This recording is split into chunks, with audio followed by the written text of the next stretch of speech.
কৃষক বন্ধু নতুন প্রকল্পে বড যাচাই অভিযান শুরু। কারা টাকা পাবেন, কারা বাদ পড়বেন, জেনে নিন সব তথ্য। নমস্কার, দ্য বং নিউজে আপনাদের সবাইকে স্বাগতম। রাজ্যের কৃষকদের জন্য বড আপডেট। কৃষক বন্ধু নতুন প্রকল্পে শুরু হয়েছে বড যাচাই অভিযান। সরকার এবার সমস্ত উপভোক্তার তথ্য নতুন করে যাচাই করবে। এই যাচাইয়ের পরই ঠিক হবে কারা প্রকল্পের সুবিধা পাবেন এবং কারা তালিকা থেকে বাদ পড়তে পারেন।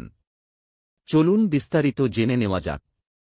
সরকারি নির্দেশিকা অনুযায়ী এবার থেনকিসেন ডেটাবেসের সঙ্গে তথ্য মিলিয়ে দেখা হবে। এছাড়াও আধার, ভোটার কার্ড, অ্যাপেক, ব্যাংক অ্যাকাউন্ট এবং জমির নথিও যাচাই করা হবে। শুধু তাই নয়, আবেদনকারী প্রকৃত কৃষক কিনা এবং সরকারি নিয়ম অনুযায়ী যোগ্য কিনা সেটিও পরীক্ষা করা হবে। এবার দেখে নেওয়া যাক কারা অযোগ্য বলে চিহ্নিত হতে পারেন। মৃত উপভোক্তা, স্থায়ীভাবে স্থানান্তরিত হওয়া ব্যক্তি, ভুজ বা ডুপ্লিকেট আবেদনকারী, যাদের নাম ভোটার তালিকা বা ভূমি রেকর্ডের সঙ্গে মিলছে না, অথবা যাদের বিরুদ্ধে প্রয়োজনীয় নথিতে অসঙ্গতি পাওয়া যাবে। এই ধরনের উপভোক্তাদের কৃষক বন্ধু পোর্টালে ফ্ল্যাগ করা হবে এবং প্রয়োজন হলে সুবিধা বন্ধ হতে পারে। যাচাইয়ের জন্য কি কি নথি লাগবে?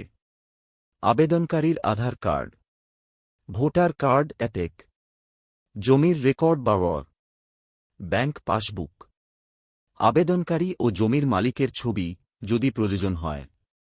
আবেদন যাচাই কিভাবে হবে? ব্লক স্তরে সংশ্লিষ্ট কৃষি আধিকারিক এবং প্রশাসনের পক্ষ থেকে নথি যাচাই করা হবে। সব তথ্য সঠিক থাকলে আবেদন অনুমোদন করা হবে এবং যোগ্য কৃষকরা আগের মতোই প্রকল্পের সুবিধা পাবেন। তাই যারা কৃষক বন্ধু প্রকল্পের সুবিধা নিচ্ছেন তারা অবশ্যই নিজেদের নথি সঠিক আছে কিনা একবার মিলিয়ে নিন। এই আপডেটটি গুরুত্বপূর্ণ মনে হলে ভিডিওটি লাইক করুন, বন্ধুদের সঙ্গে শেয়ার করুন এবং পশ্চিমবঙ্গের সব সরকারি প্রকল্পের খবর সবার আগে পেতে দ্য বং নিউজ চ্যানেলটি সাবস্ক্রাইব করে পাশে থাকা বেল আইকনে ক্লিক করুন। ধন্যবাদ। আবার দেখা হবে নতুন একটি আপডেটে।